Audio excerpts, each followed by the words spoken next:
Graças a Deus. Meus irmãos, recebam a paz do Senhor Jesus. Amém. Graças a Deus por essa noite maravilhosa e abençoada, qual Ele tem nos concedido. Podemos estar aqui neste lugar e juntos podermos adorá-lo, bendizer e exaltá-lo, porque Ele é digno de receber toda a honra, toda a glória, todo o louvor e toda a adoração. Quero lhes convidar nessa noite a abrir a sua Bíblia comigo. Livro dos Salmos, Salmo de número 1.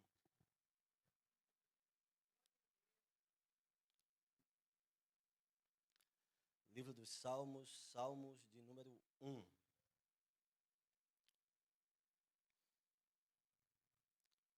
Amém? Todos encontraram? Palavra bem conhecida. Mas a palavra de Deus, ela nos renova a cada dia. Todas as vezes que nós lemos a palavra do Senhor, ela fala conosco de uma forma, de um modo ou de uma maneira diferente. Ela sempre traz luz, traz direcionamento, ela nos faz enxergar as coisas de outras formas e nos direciona. Porque, como disse o Senhor Jesus no capítulo 6 de João, a palavra a qual eu vos tenho falado é Espírito e vida. A palavra de Deus, ela é vida nessa noite para nós. Salmo de número 1, está escrito assim na minha versão: Bem-aventurado o homem que não anda segundo o conselho dos ímpios, nem se detém no caminho dos pecadores, nem se assenta na roda dos escarnecedores. Antes, tem o seu prazer na lei do Senhor, e na sua lei medita de dia e de noite, pois será como árvore plantada junto a ribeiros de água, a qual dá o seu fruto no seu tempo, as suas folhas não cairão, e tudo quanto fizer prosperará. Verso de número 4. Não são assim os ímpios, mas são como a moinha que o vento espalha. Por isso, os ímpios não subsistirão no juízo, nem os pecadores na congregação dos justos. Porque o Senhor conhece o caminho dos justos, porém, o caminho dos ímpios perecerá. Amém? Graças a Deus. Curva a sua cabeça por um momento, vamos mais uma vez ao Senhor em oração. Pai amado, querido Deus, estamos aqui, Senhor, nesse momento, aptos para ouvir a Tua palavra, Senhor, com uma alta expectativa acerca daquilo que o Senhor tem preparado para essa noite, para as nossas vidas. Confiamos, ó Deus amado, que a Tua palavra, ela dá direção. Cremos, ó Deus querido, que a Tua palavra, ela nos leva a experimentar coisas novas. Tua palavra é lâmpada para os nossos pés e é luz para os nossos caminhos. Então acende, Senhor, nessa noite. Ilumina, Senhor, os nossos passos e nos dá direção acerca daquilo que o Senhor tem preparado para as nossas vidas. Oramos, Senhor, no nome poderoso do Senhor Jesus. Amém. Amém. Graças a Deus. Meus irmãos, o livro dos Salmos é o primeiro livro na divisão do Antigo Testamento. Né? No Antigo Testamento, a Bíblia hebraica ela é composta por 3 divisões. Temos a lei de Moisés, temos os profetas e temos o livro dos Salmos. Mateus capítulo 24, versículo 44, fala dessa divisão. E o livro dos Salmos, ele é dividido em 5 categorias. Os estudiosos, eles vão dizer que essa divisão dos Salmos, ela é de forma proposital, porque cada uma dessas divisões corresponde a um livro da lei. Por exemplo, os primeiros livros dessa divisão correspondem à categoria da criação, que é correlativa a Gênesis. Temos também a segunda categoria, que corresponde a Êxodo.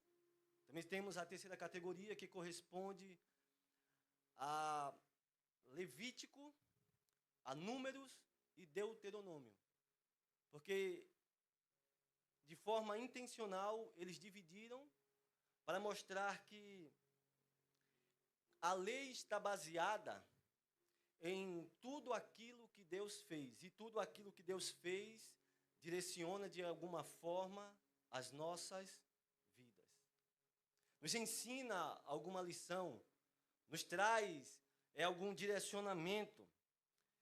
E a palavra salmos, ela significa cânticos ou cântico de louvores, toque.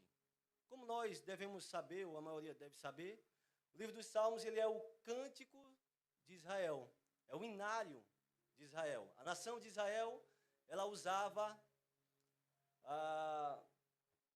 o livro dos Salmos para adorar a Deus, para louvar ao Senhor, para engrandecer o seu santo nome. Todas as vezes que nós olhamos para o livro dos Salmos, vemos alguém declarando a Deus alguma coisa. Todas as vezes que nós vamos aos Salmos, vemos alguém declarando a Deus quem Ele é, mostrando o poder de Deus, mostrando os seus feitos, anunciando a sua glória. Por exemplo, no Salmo 19, Davi, ele vai dizer que os céus manifestam a glória de Deus, e o firmamento anuncia a obra das suas mãos. Um dia faz declaração a outro dia, sem palavras, somente com linguagem. Então a natureza, ela anuncia a glória de Deus. E os salmistas, eles anunciam, eles relatam, eles cantam quem Deus é. Porque o culto, os louvores, a adoração tem que ser cristocêntrica ou teocêntrica. Porque tudo deve convergir para anunciar, para manifestar quem Deus é. Para exaltar o poderio do Senhor. Para glorificar a sua santidade.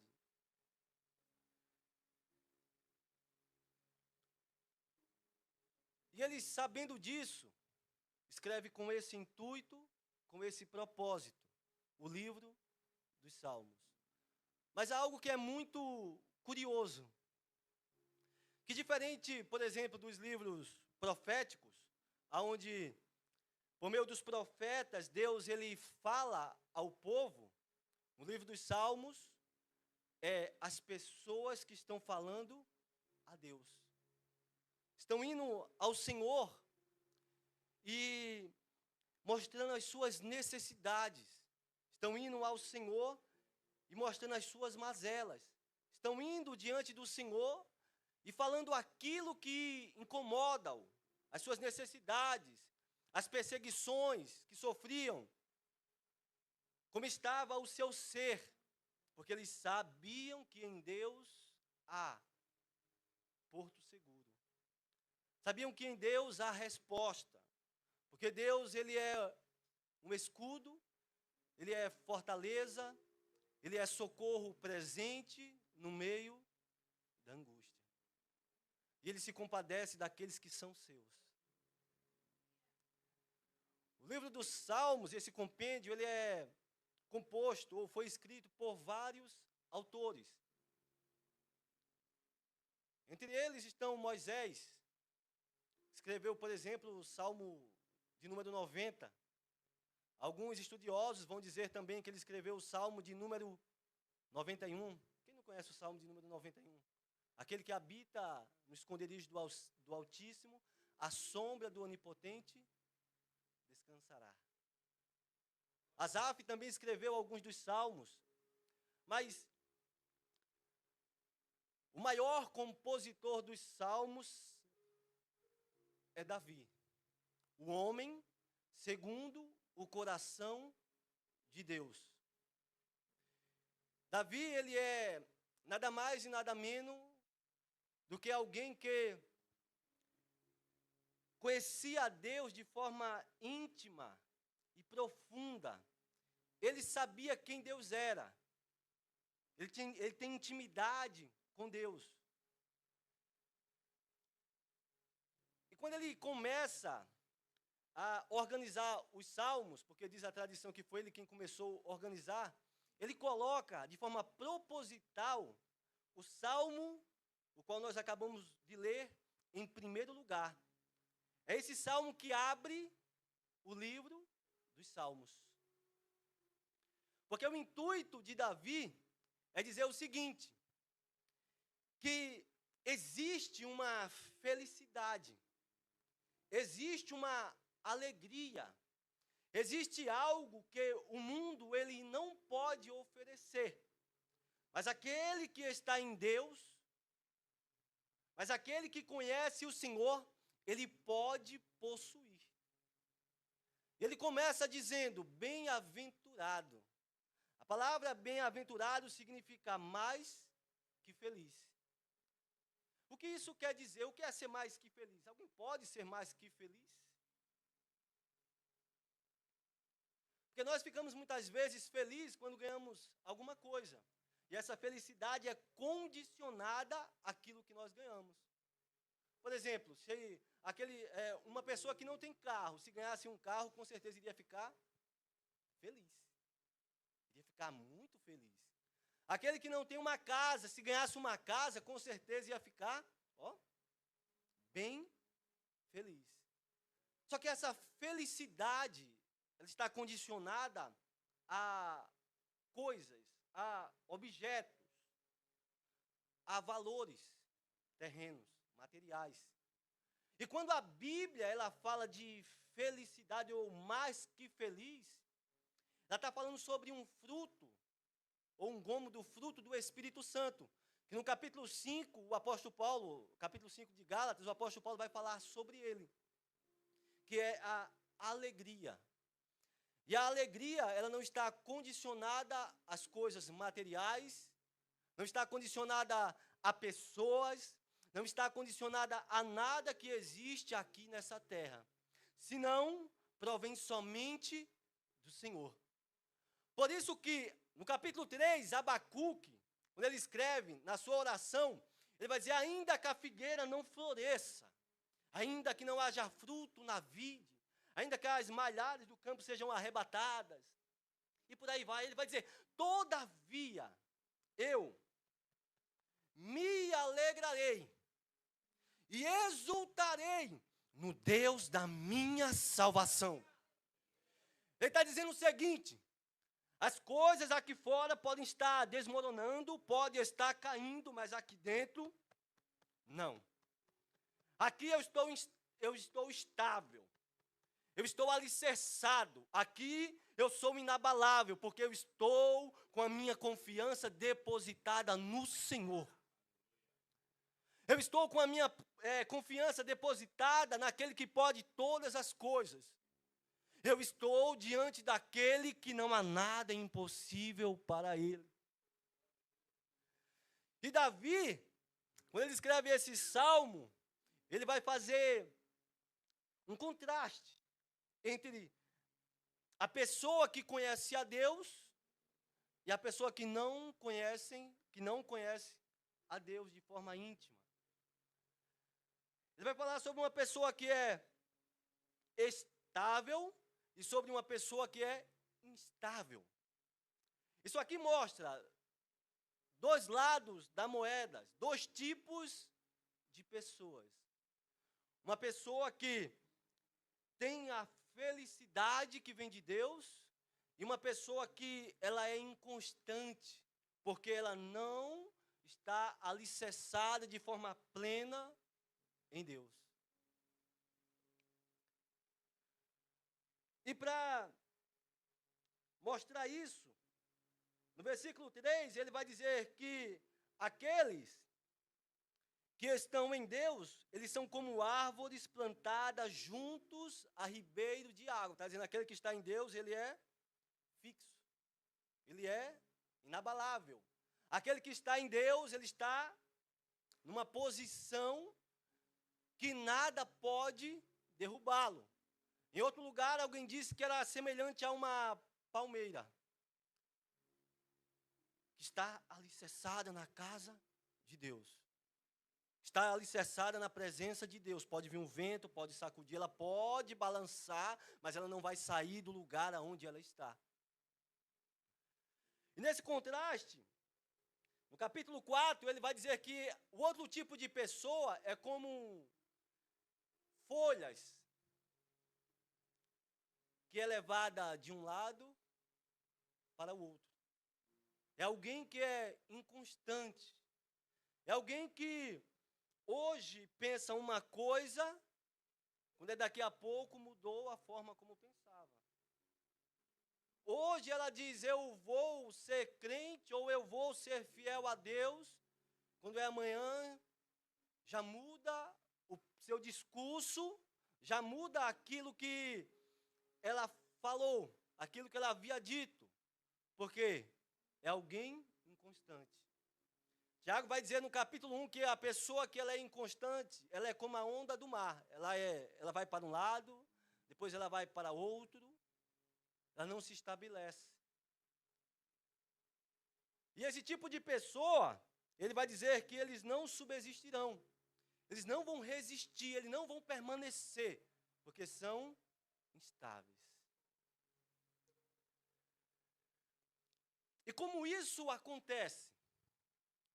Acontece quando nós não sabemos aonde é que nós estamos posicionados, aonde é que nós estamos estabelecidos. No verso 1, ele vai dizer, bem-aventurado o homem, que não anda segundo o conselho dos ímpios. Essa pessoa que anda segundo o conselho dos ímpios, ela é alguém que é instável. Também o oposto é verdadeiro. Aquele que não anda segundo o conselho dos ímpios, ele é uma pessoa estável. Quem segue o conselho dos ímpios se torna instável e perde o propósito. Nos dias no qual nós estamos vivendo, o que mais tem acontecido são pessoas que estão dentro da igreja indo pedir conselho às pessoas que não são crentes.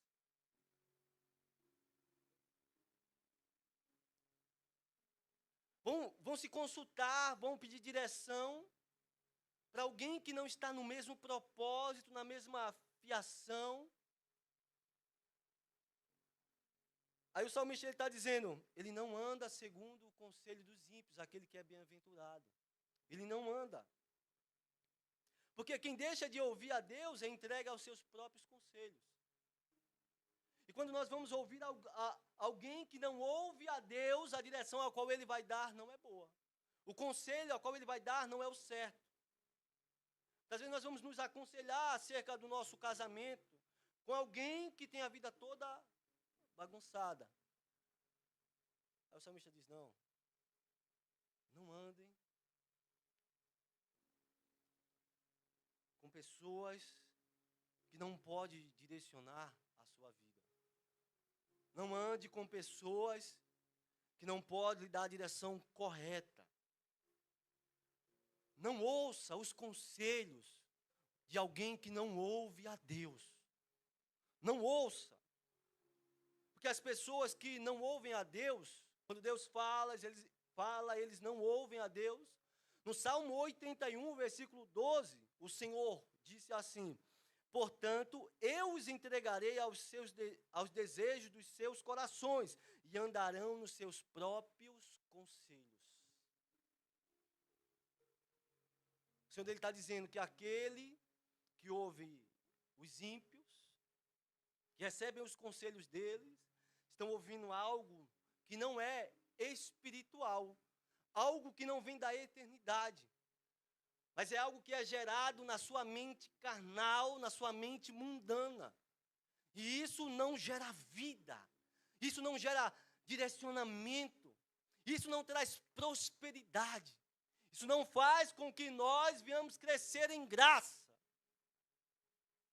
e em conhecimento.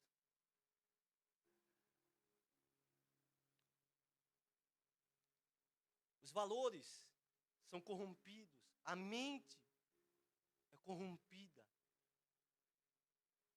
Deus diz, porque eu entreguei eles às suas próprias paixões. Então eles vão falar as coisas que são da carne. Mas qual que é o desejo de Deus para as nossas vidas?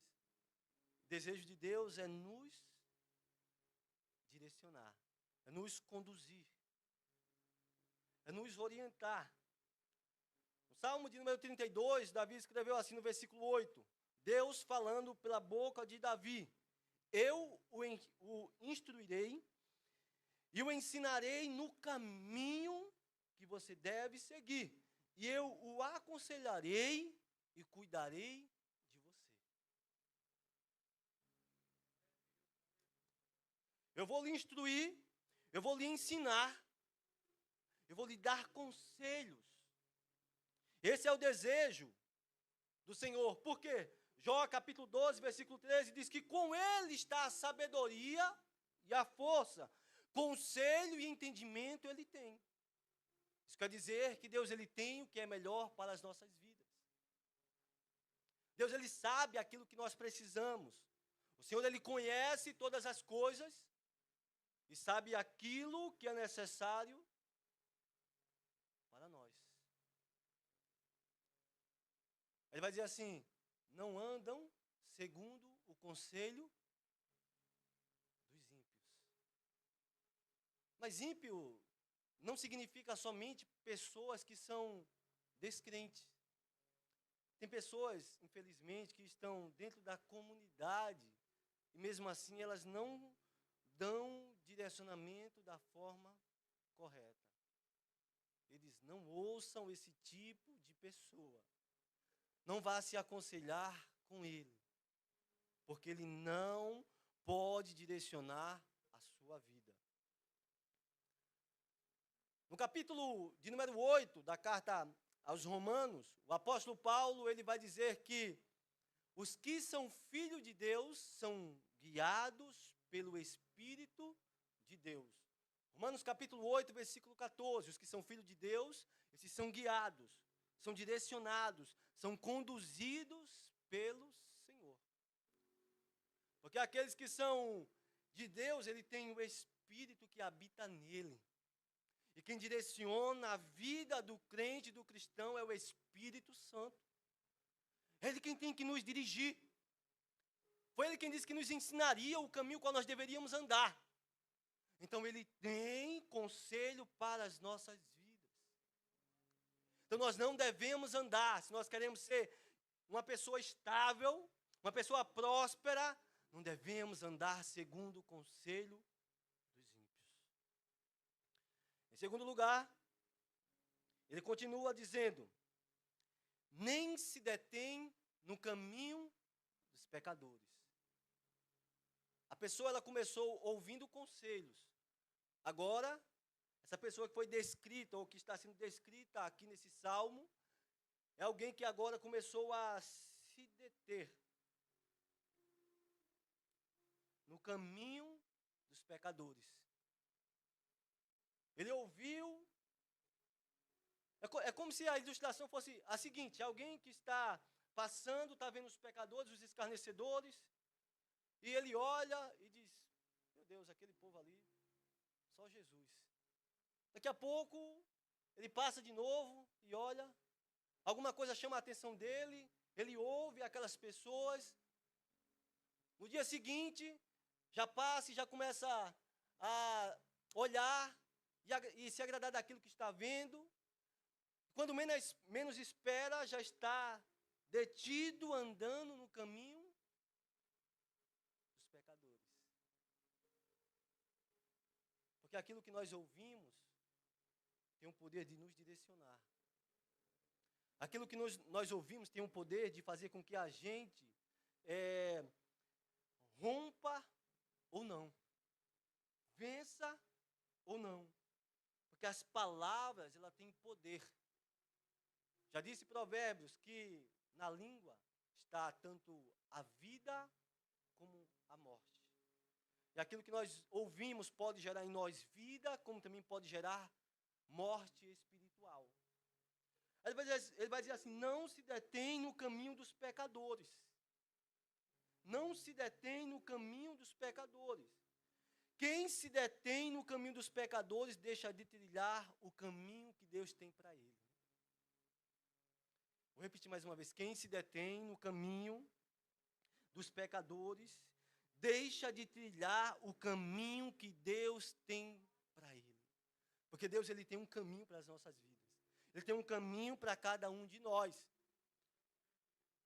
Em Isaías, no capítulo 55, versículo 8 e 9, o Senhor ele diz assim por intermédio de Isaías, porque os meus pensamentos não são vossos pensamentos, nem os vossos caminhos, os meus caminhos, diz o Senhor. Vou repetir mais uma vez, porque os meus pensamentos não são os vossos pensamentos, nem os vossos caminhos, os meus caminhos, diz o Senhor. Porque assim como os céus são mais altos do que a terra, assim são os meus caminhos mais altos do que os vossos caminhos, e os meus pensamentos mais altos do que os vossos pensamentos. O Senhor ele está dizendo, aquilo que você pensa para a sua vida, está aqui, ó. É muito baixinho, é muito pouco, é muito pequeno. Mas o caminho que eu tenho para você está além. Você não imaginou ainda, não desceu ao seu coração, nem subiu na sua mente, porque ela é pequena, porque ela é pecadora, porque ela é falha, porque ela é terrena. O que você pensa é isso, mas eu estou acima. Os meus planos, os meus pensamentos, os meus caminhos são mais elevados. Eu tenho muito mais daquilo que você pensa. Eu posso fazer além daquilo que você imagina. E é isso que eu tenho para a sua vida.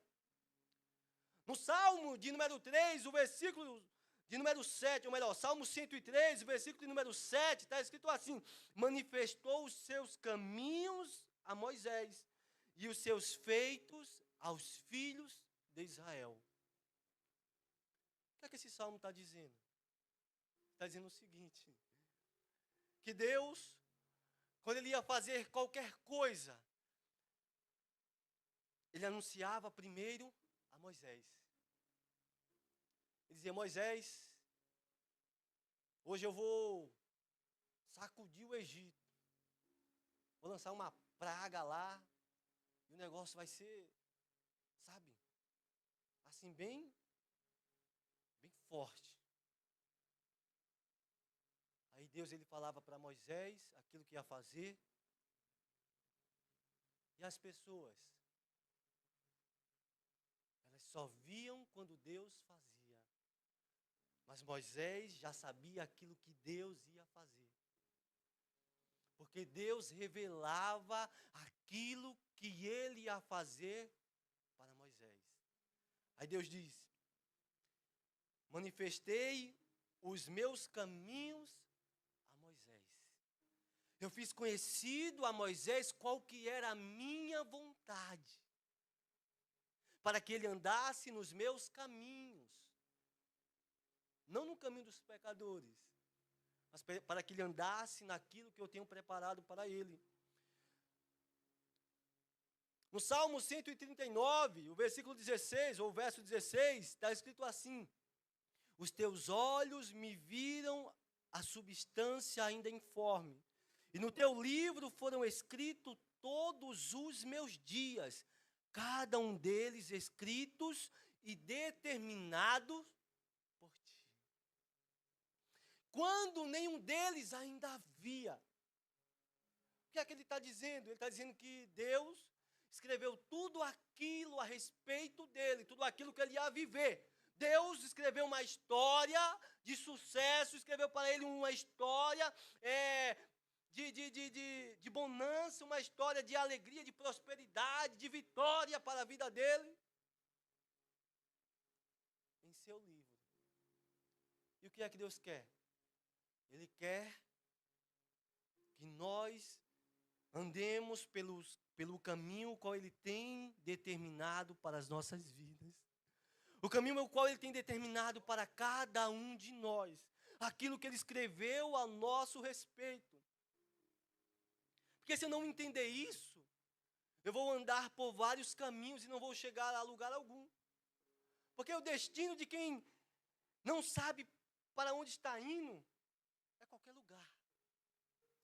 Mas o destino daquele que sabe o seu propósito, daquele que sabe o seu objetivo, daquele que sabe o que é que está fazendo, ele vai e faz aquilo que agrada a Deus. Ele anda dentro do propósito do Senhor, porque há uma história, algo a ser vivido, algo projetado para cada um de nós. Nós não estamos aqui por causa da obra do acaso, mas nós estamos aqui porque Deus, Ele nos formou de forma proposital. Ele nos formou para que nós andássemos dentro do seu desígnio, do seu propósito, da sua vontade. Todos nós que estamos aqui temos um objetivo a ser cumprido. Temos algo a realizar. No capítulo de número 2 da carta aos Efésios, no versículo de número 10, o apóstolo Paulo, ele vai dizer o seguinte, ele vai dizer que ele nos gerou para que nós fôssemos conforme a imagem do seu Filho e andássemos em toda a boa obra. Ele está dizendo, vocês foram gerados conforme a imagem do Senhor Jesus para um propósito. Qual que é o propósito? Andar em tudo aquilo que Deus preparou para a sua vida. Andar em tudo aquilo que está escrito ao seu respeito. Viver os propósitos de Deus para a sua vida. Uma pessoa que anda nos caminhos dos pecadores, ela não consegue chegar a lugar algum, porque ela não sabe qual que é o destino dela, ela não sabe qual que é o motivo dela aqui estar.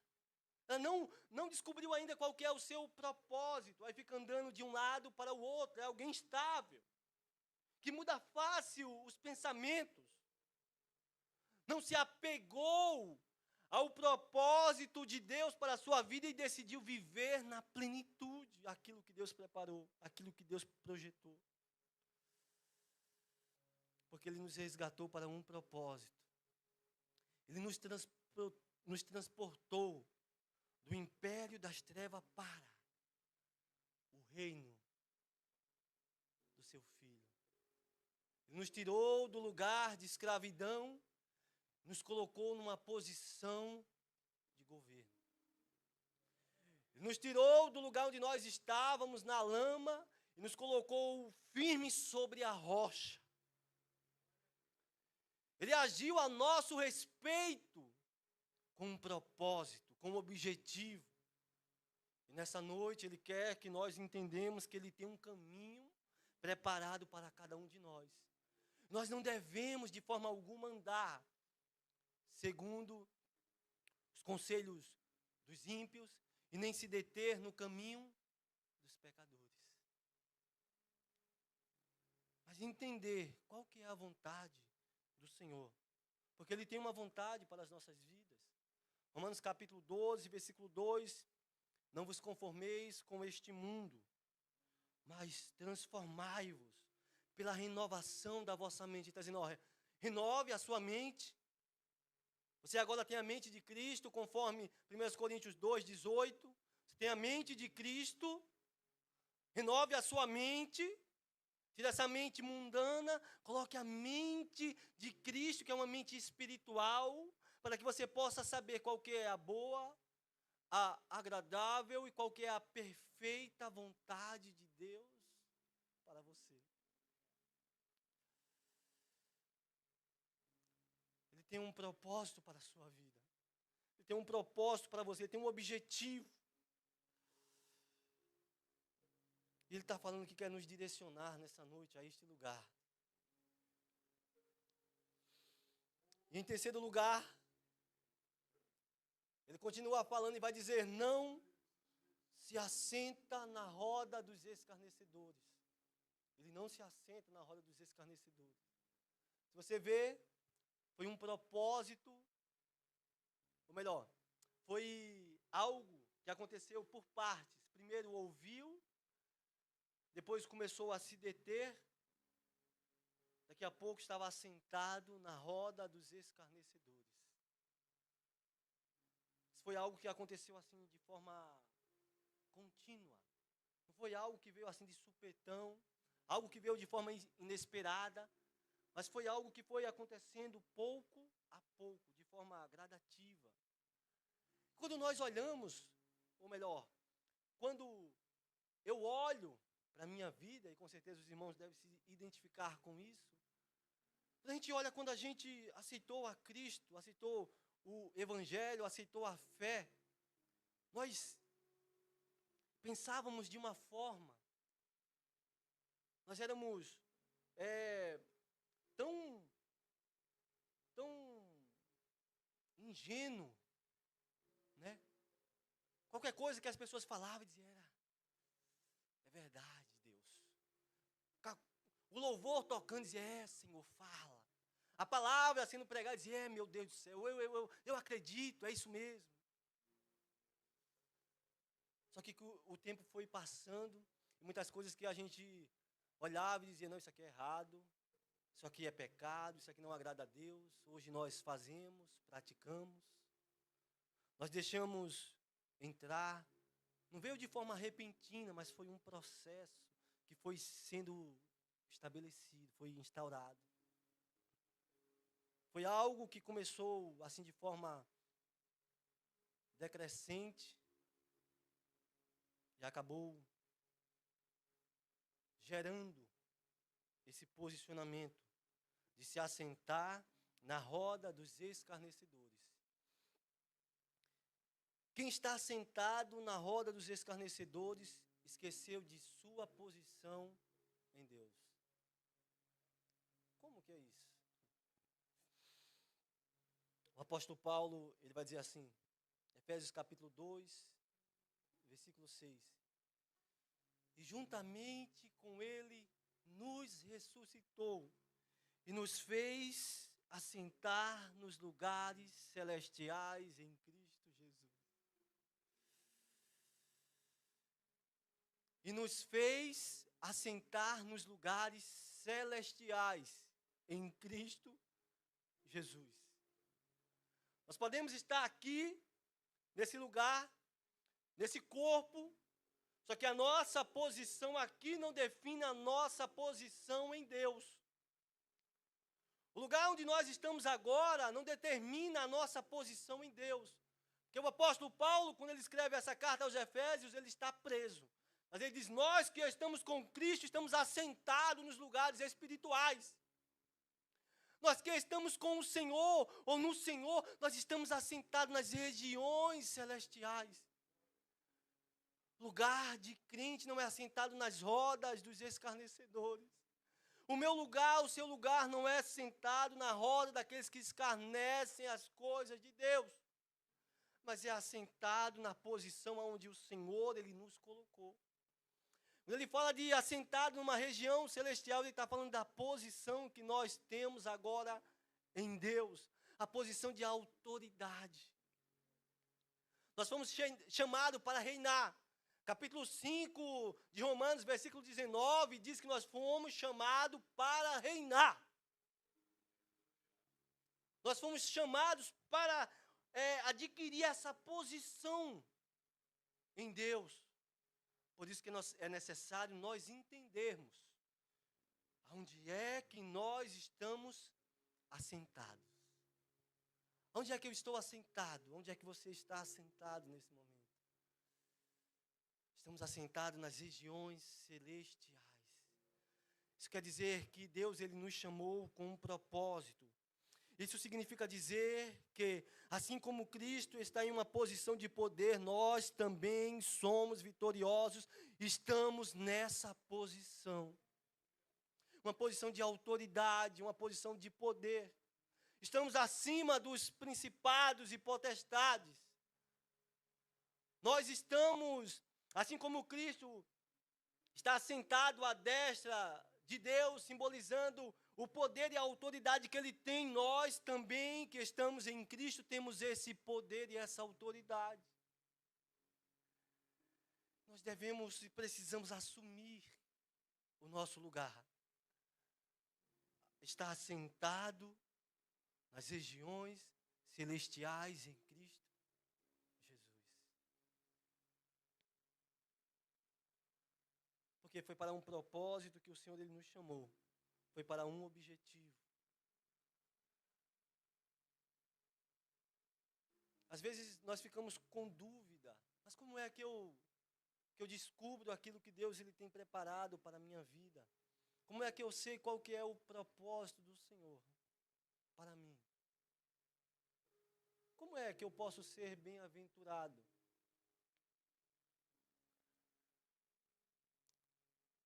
O Salmo de número 2 vai dizer que a pessoa que ela é bem-aventurada, que ela é feliz, ela entendeu o propósito, ela entendeu o objetivo.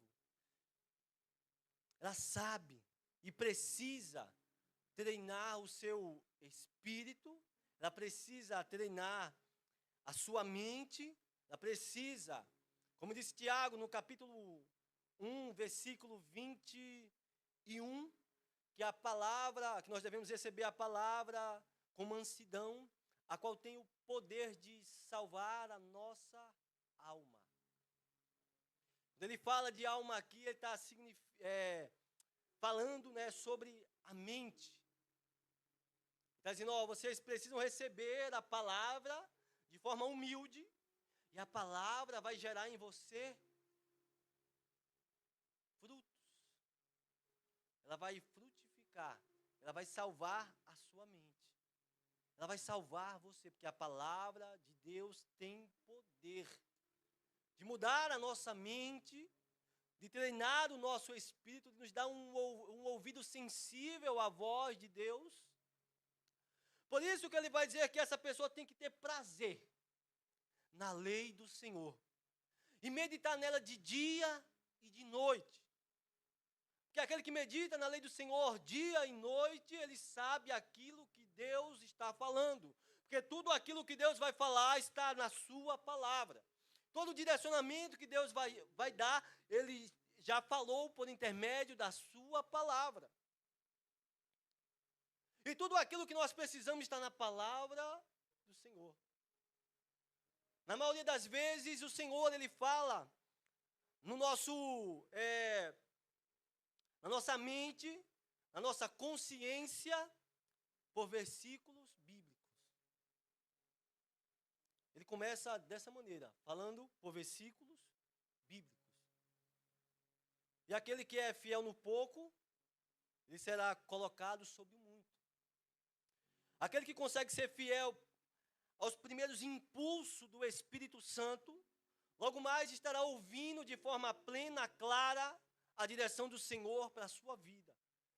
Eu disse tudo isso para lhe encorajar a meditar na lei do Senhor, para descobrir os propósitos, os desígnios, tudo aquilo que Ele tem escrito ao seu respeito, tudo aquilo que Ele tem falado. Deuteronômio capítulo 6, versículo 6, ele diz assim: e você deve meditar sempre nestes mandamentos que hoje estou ordenando. Você deve meditar sempre na minha lei. Josué, capítulo 1, versículo 8, não se aparte da tua boca o livro desta lei. Antes, medita nele dia e noite, para que tenhas cuidado de fazer conforme a tudo que nele está escrito. Só isso, Senhor? Não. Porque então farás prosperar o teu caminho. Farás prosperar o teu caminho e serás bem-sucedido. Não existe sucesso fora de Deus, não existe sucesso fora da palavra do Senhor. Porque tudo é passageiro, tudo é momentâneo, tudo é pequeno comparado àquilo que Deus tem reservado para cada um de nós, para os planos do Senhor. tudo aquilo que acontece em nossas vidas, que às vezes nós ficamos alegres, é só um vislumbre de tudo aquilo que Deus ele tem preparado para cada um de nós. Então ele diz, medita na minha lei, medita na minha palavra, de dia e de noite, que assim você vai ser bem-sucedido. Você vai prosperar o seu caminho.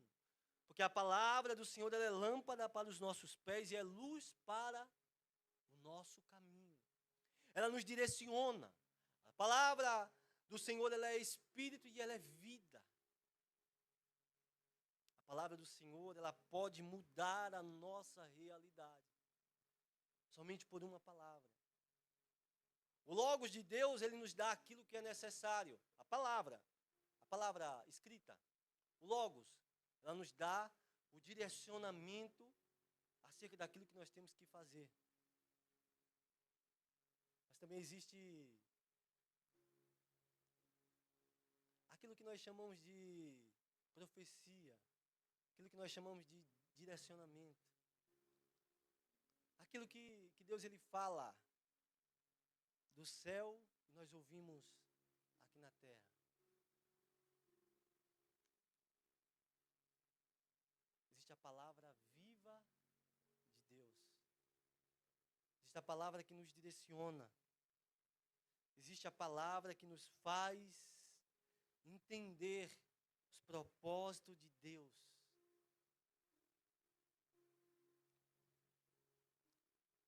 Às vezes nós chamamos de profecia. Aquilo que Deus ele fala para as nossas vidas. Porque a palavra de Deus ela é viva e eficaz. E ela é mais penetrante do que qualquer espada de dois gumes. E ela é apta para discernir qual que é a intenção do coração do homem. E ela vai tão profundo que chega a dividir as juntas e medulas, alma e espírito. Que a palavra de Deus ela tem esse poder. A palavra de Deus ela é viva, ela é eficaz. Nós precisamos buscar ao Senhor, meditar na sua lei de dia e de noite, porque grandes coisas tem o Senhor preparado para as nossas vidas. Grandes coisas tem o Senhor preparado para cada um de nós. Ele não quer que nós vivamos de forma aleatória. Não quer que nós sejamos inconstantes, não quer que nós sejamos infelizes. Mas Ele tem algo preparado para as nossas vidas. Ele quer que você desfrute disso a partir dessa noite. Ele quer que você aceite a palavra a qual Ele tem proferido a seu respeito. Ele quer que você entenda aquilo que Ele tem preparado para você.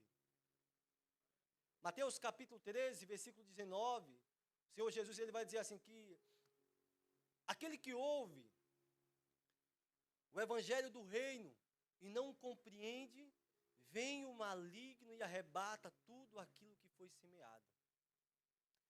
Ele está dizendo, com outras palavras, tudo aquilo que Deus falou para você, que você não entendeu, o diabo ele vai vir e vai tirar, ele vai arrebatar, ele vai arrancar, porque ele não quer que você viva aquilo que Deus tem preparado para a sua vida.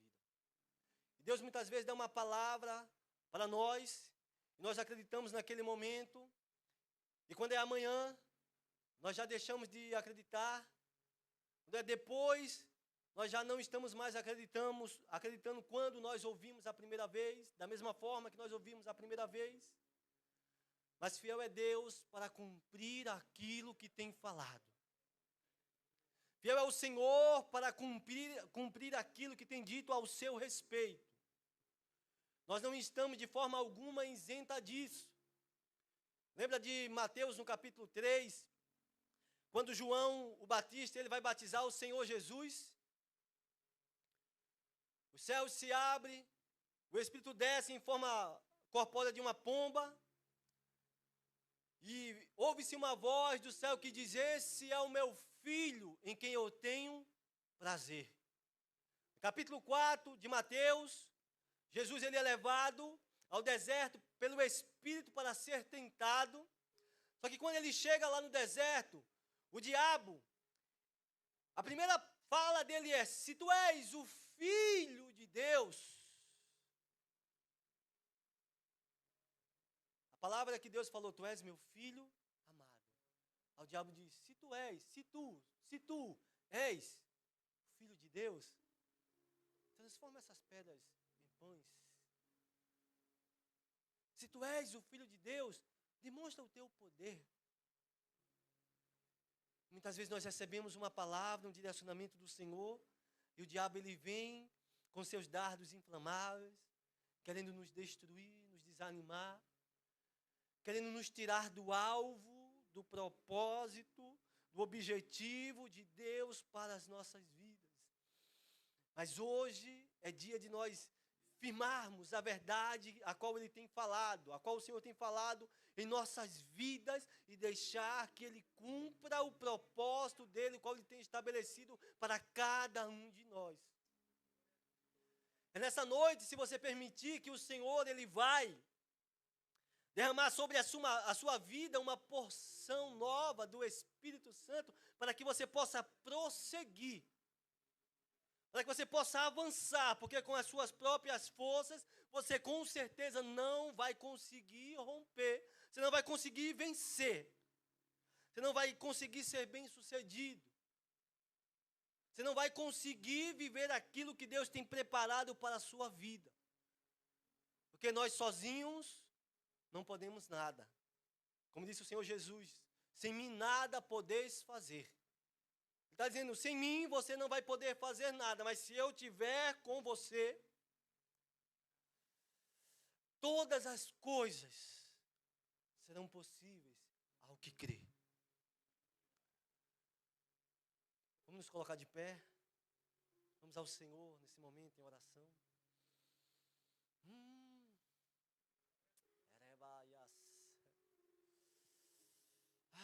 Fale com o Senhor. Vamos orar. Fale com o Senhor. E diga ao Senhor tudo aquilo que você está sentindo. Qual que é a sua necessidade? Às vezes nós somos muito resistentes e não somos sinceros diante de Deus. Só que se nós não expormos quem de fato nós somos, qual que é a nossa necessidade, o Senhor Ele não vai vir e vai mudar aquela realidade.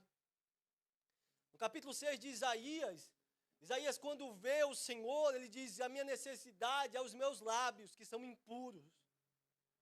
E o Senhor diz: é os teus lábios? É. Então ele vem, o anjo vem e toca com uma brasa nos lábios do profeta Isaías e purifica os seus lábios. Mas para isso acontecer, essa purificação, foi necessário ele contar qual que era a necessidade dele. E esse é um bom momento para nós fazermos isso. Vamos ao Senhor em oração. Espírito Santo de Deus. Espírito Santo de Deus. Se o Senhor não estiver conosco, nós não conseguiríamos fazer nada. Se o Senhor não estiver nessa pregação, serão só palavras e palavras vazias. Palavras que não podem gerar vidas, que não podem mudar destinos, mudar realidades. Mas nessa noite, Senhor, estamos aqui diante de Ti, neste lugar, com um propósito, com um objetivo de ser direcionado por Ti. Eu preguei a Tua palavra, Senhor, nessa noite, falei aquilo que estava no meu coração, Senhor, ainda que de forma simples, mas honesta, sincera, ainda que não com palavras bonitas, Senhor, agradáveis aos ouvidos, mas contudo, ó Pai, era a Tua palavra.